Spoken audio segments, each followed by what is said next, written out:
The gladiator who stands before you is at once intimidating and alluring. She glares at you like she means to run you through. She also emanates the refreshing scent of springtime breeze. It slightly undermines whatever murderous intent she may actually have.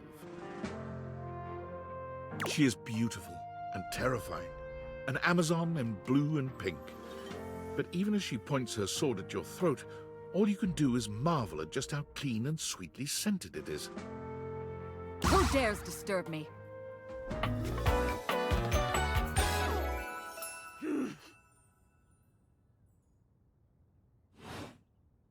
You? Ha! Name yourself! By all the pods in the firmament, I swear. If thou hast disturbed me for any reason less worthy than the red memory of battle, I shall leave you sopped, dirty. I shall leave you as you present.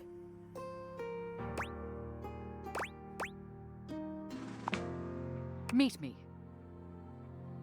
You, civilian, you wanted to meet me. I am in the pitch of battle. My pods rampage, sacrificing themselves to be reborn yet again. And you have pulled me here because you wanted to meet me. I confess to you, civilian. I am in a state of indecision. I cannot decide if I hate you, or if I am impressed by your fortitude.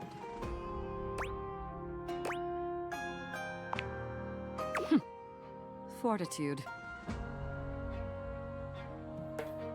Such bold abandon flaunts a newling's claim, for converse strange at altar side untold. You are not hated, despite thy impish impertinence. Perhaps there is something about you. But now is not the time. My occupation, my profession calls me back. For passion's sake I fly. For passion's sake I am not pulled again. Come to me only when the hurly-burly is done, to win or loss. Come before, and even thy puckishness shall not save thee. When 'tis done, you will no longer have to ask.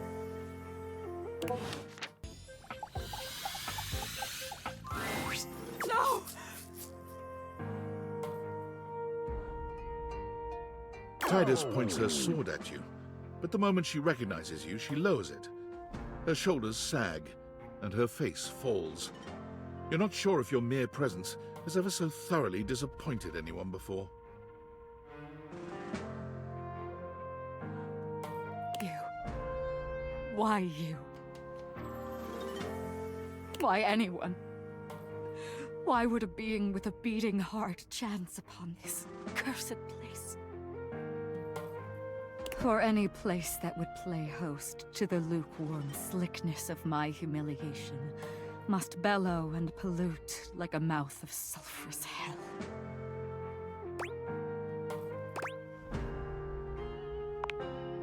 My failure. The stain. Though valiant and unflagging through the pods, their lives into the fray of soap and weave. Yet the devil dines upon the thread, and shows to all the world his stained grief. For you to have come here now, you can only be an agent of the hellish fiend. A demon thou must be, and sent for shame, to turn in separate wounds the salted screw.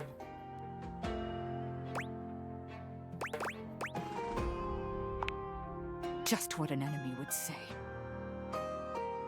A cowardly one, to lie to the face of a defeated foe. If you are truly not mine enemy, why have you come?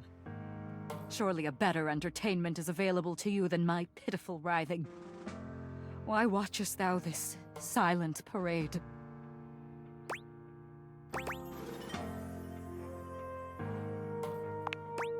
Would the best be defeated by a simple blot of tomato sauce? I think not.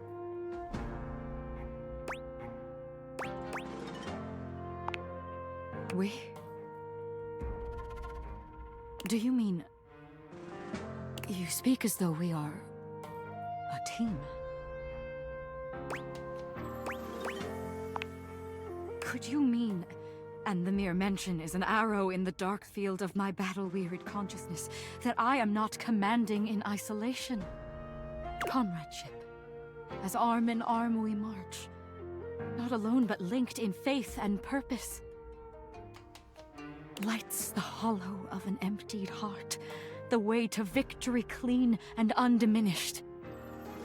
Of course, I am the general, but you, the purchaser. The arbiter of deployment and even of the field of engagement. Commandant. It would be folly. It has been folly to call you less so.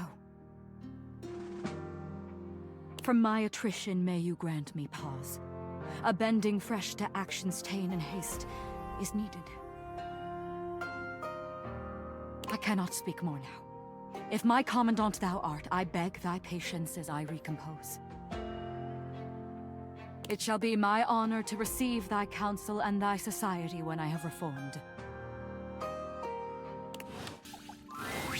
So you have returned.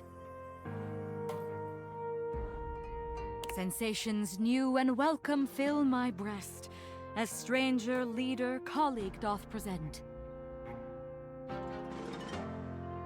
As I now see mine army is but yours, so must I, loyal, follow in its wake.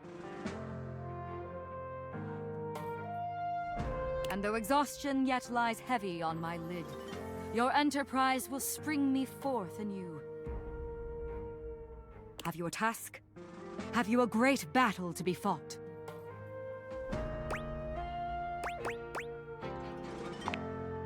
Indeed. The viscous burble before the storm. The boldest challenge, baiting danger's ego, soaking in the bloody moment's grin. Perhaps you would meet the troops that carry out our carnage-minded stratagems. The bold Dipodgenes.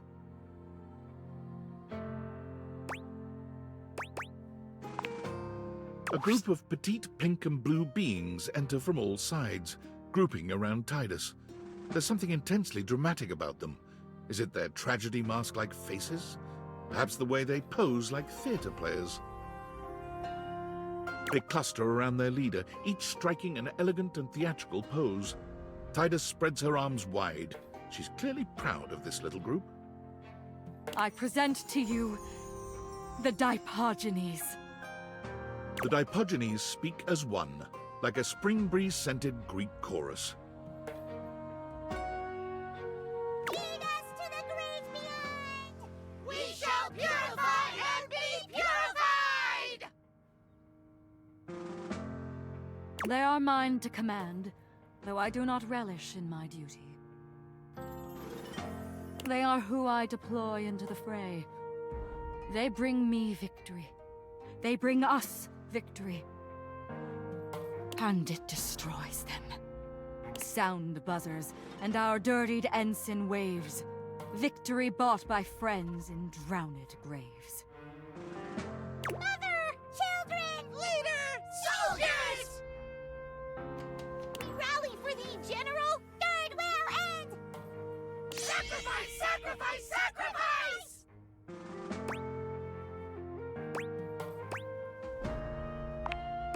They are mere bit players in an epic they cannot see. I am their eye, their protector and their destroyer. And each time I am put away to await the next battle, I wonder, will I be able to throw them unto death again when the time comes? Once more unto the breach they cry, once more, my own heart cowering neath their courage roar. Abyss! Abyss! Death calls with snaking hiss. We rise, royal, and unflinchingly enlist! General, forward! Onward!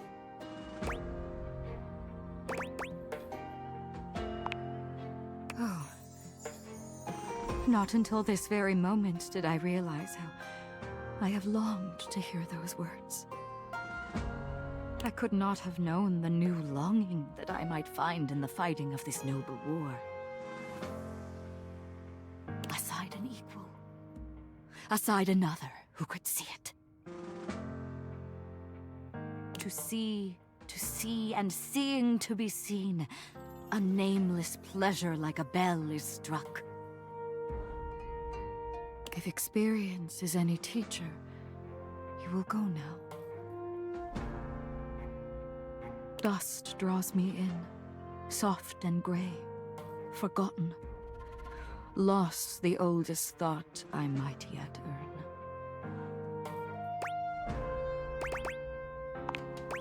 Not in heart, I see. But leave you must. I must prepare the Dipodgenes for the next engagement.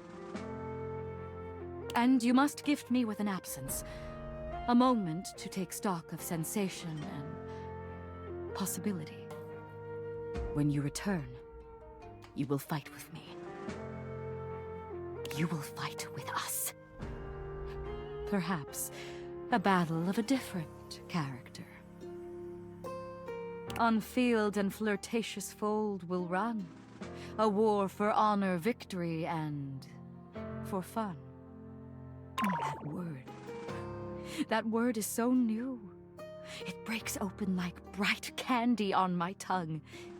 Go now, before the sparkle can turn to fire.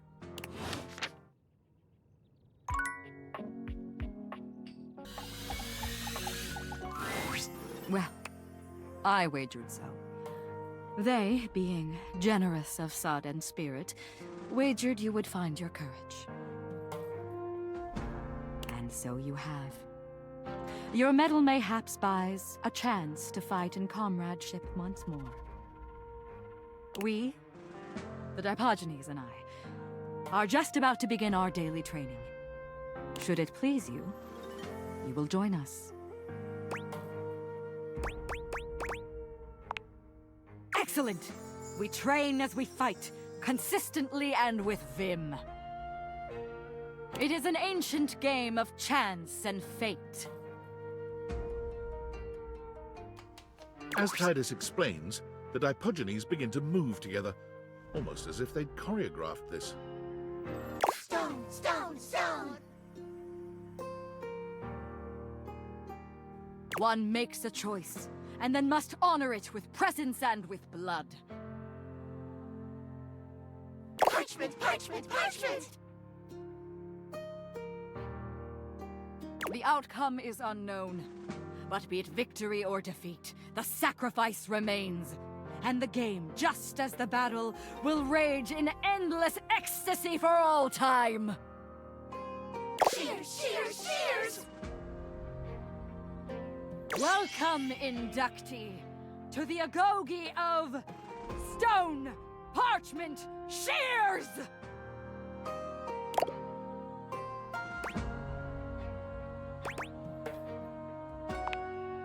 Of course you are. Hear my soul speak. Your openness has freed me as a ship from its moorings, and now I float, gleeful of abandon, into the open ocean. A newing pleasure, training at the side of equal verve, vigor, and resolve.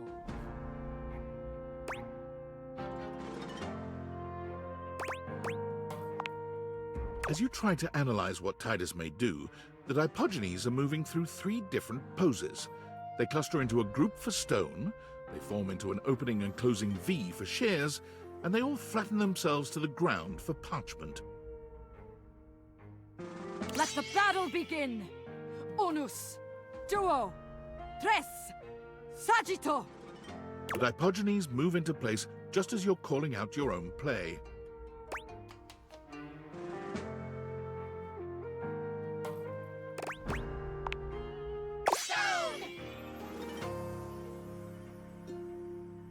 A stalemate between worthy rivals.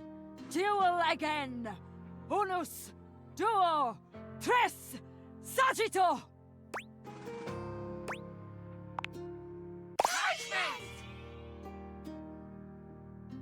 Agony, anguish, affliction. These are but words. Unus, duo, tres, sagittò!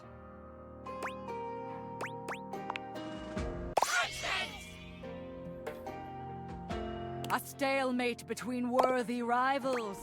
Duel again! Unus, duo, tres, sagittò! The stranger stands in a muck-strewn field of battle against the bedraggled horde of Dipodgenes. Their breath heaves, and exhalations struggle through the dust and sweat-soaked air. They both know this final onslaught will determine their fate. Fight for freedom. Fight for nobility. Fight for honor! Unus, duo, tres, sagittò!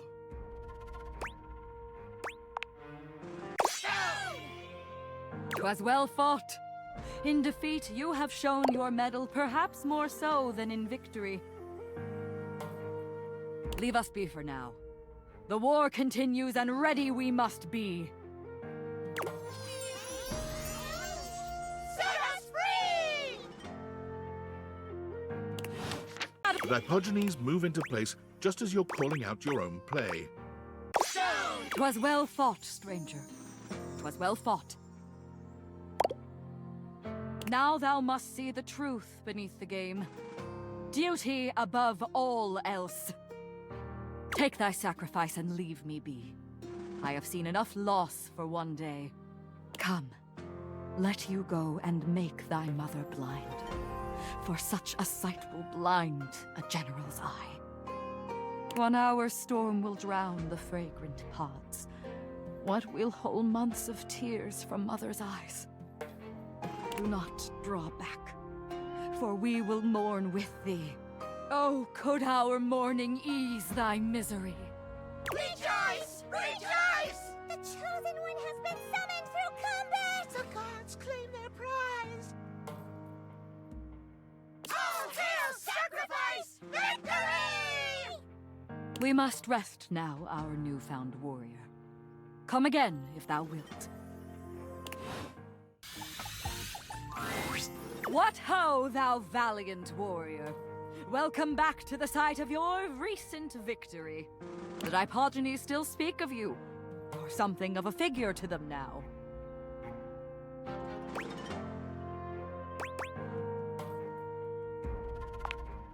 But of course, it is a rare thing to find an equal in battle. To be seen, to find, and feel such pleasure. Treasured memories float inside my mind, an iridescent tide of sweet sensation.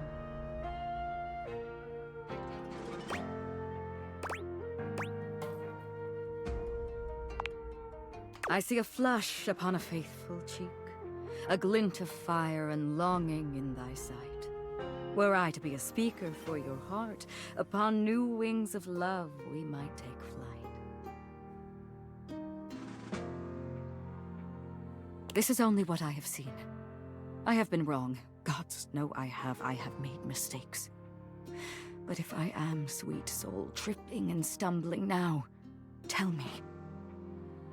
Before another drop of vulnerable blood spills from my lips.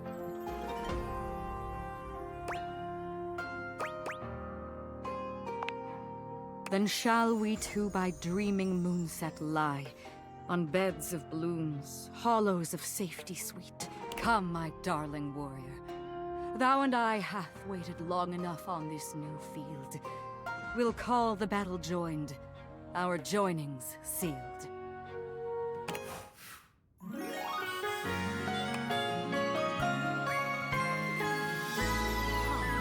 Come!